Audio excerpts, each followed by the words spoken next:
Hi, YouTube.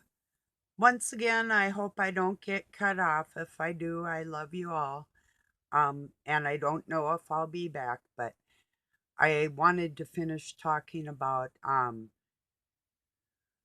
well, just not the zodiac signs. It's just that the planetary alignment of Venus in Cancer, and it's going to last for 3 weeks.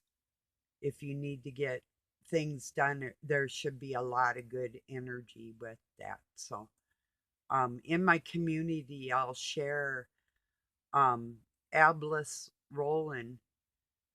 Um, he's a really good astrologer, and it isn't to predict the future.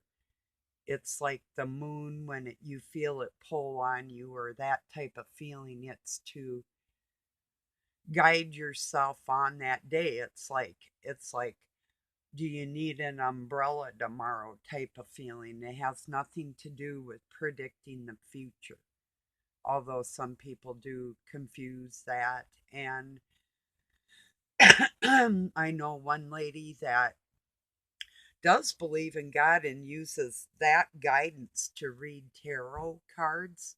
Uh, Not my thing. Just a minute here. Sorry. Um, that's it. Sorry about that. Um, I don't know. I don't know about that, all that, but and I don't know what happened to me. I was straight with the world there, a little better maybe. Um, yeah. So back about those medical health professionals dealing with criminal minds, they're doing a disservice to the victims by calling the criminally insane the criminal mind as a mental illness. I feel it is the hugest disservice. It's like people getting off by reason of insanity, you know. That's the same feeling as okay, tell a little kid or a wife or a husband or somebody who's getting beat by their spouse right this second that criminal, that bully that's beating the flippin' out of their own kid, um, tell that child that it was just a mental illness. You know, no, it's criminal, and it needs to be called for what it is because, like I say, the disservice to the victims, the unjust ways of the language, and yeah, you're going to have people that fall in between on the behavioral patterns on every scale, no matter what you're talking about. Whether it's schizophrenia or, I mean, you could have somebody that's schizophrenic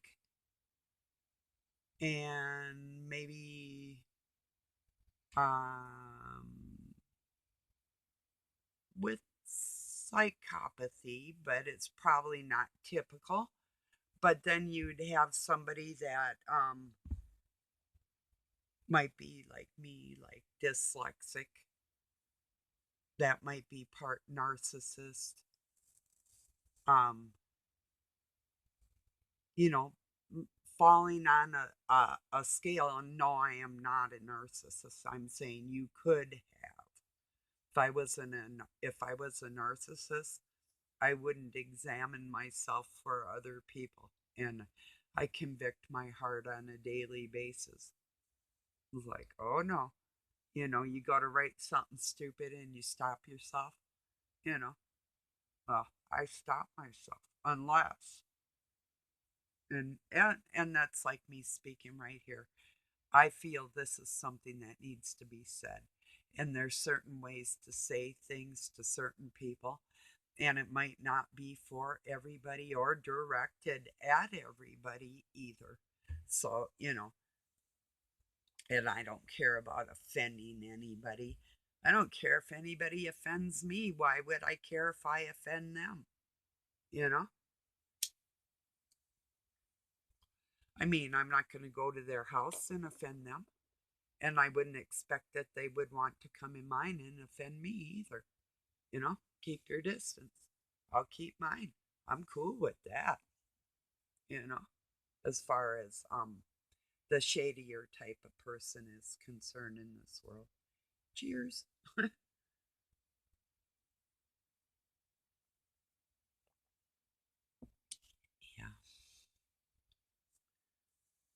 But that's what I just wanted to get back on and make it really clear that mentally handicapped and criminally insane are not the same thing. And we do a disservice to the victims by saying that it is. And I'm not going to stop my viewpoint on this because people have gotten hurt and murdered. And I know somebody listens to me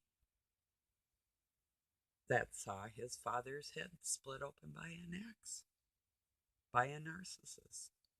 Are you going to tell that young man that it was mental illness that caused that? I don't think so.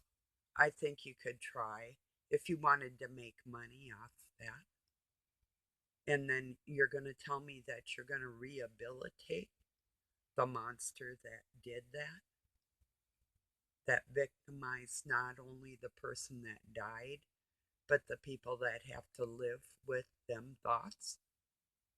Yeah.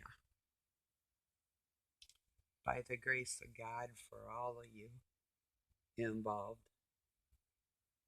not the monster, you know. If God wants to take care of his monsters, I guess he's going to take care of them. But there are, and whether or not this is for a learning tool or what, um, if you believe in the scriptures, there's parts in there that said that there are some that were made just to be destroyed for these times. That I believe is the bad energy of Satan, and they're really not real and tangible. They're soulless creatures, you know. So, would I know it if I gave birth to a soulless creature? I have no clue. All I can go by is what people demonstrate to me in my life,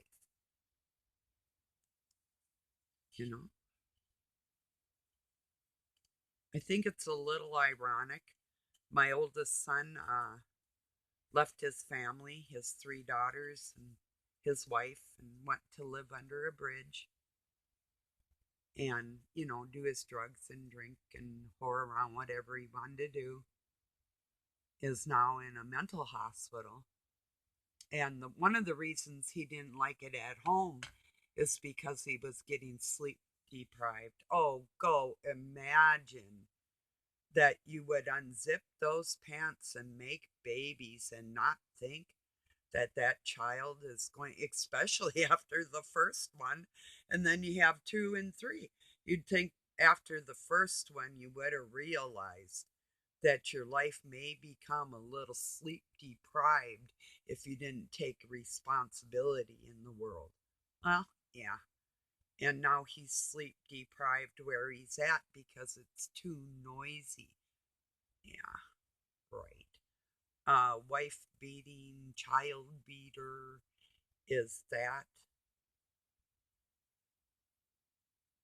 even my own kid? Is that mentally ill or criminal? So I'm saying criminal. It's demonic. So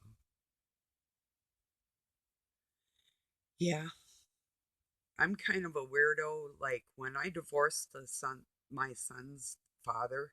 Well, he divorced me after I kicked him out and got legal separation, and actually moved. to a safer spot where I had protection because he's a monster and he is not mentally ill. He's criminally insane and he's demonic, you know. I think my sons are more borderline than that.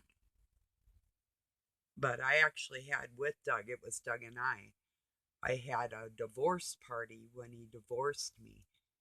He came up here with his new Barb, her name's Barb, and to give me my divorce papers and something else, but I oh yeah, I wasn't going to sign it until he gave me half my taxes. So that they took from our company. So they had to write out that check and they weren't too happy. And there was something else too. But anyway, I don't know where I was going with that. Oh, yes, yes, now I do. I had a divorce celebration. My kids weren't here, and I didn't use that terminology in front of my children at all. But after 13 years with somebody that would actually break my body parts, I was celebrating. So, because I escaped. It wasn't because of the loss of the marriage, because I cherish marriage and family and all the things, the real things that make this world go around when it works like it's supposed to, you know. So it wasn't for any reason besides feeling safe at the moment, you know, and feeling like some kind of security for once in my life. And yes, I celebrated. And I had reason to. Otherwise, I mean, it might sound a little tacky, but then I guess maybe you weren't in my shoes exactly. Maybe your monster wasn't as bad as the one that God created in my life, you know. But then maybe I'm meant to be a little bit more of a warrior for those reasons. So if you're divorced and you didn't party, good on you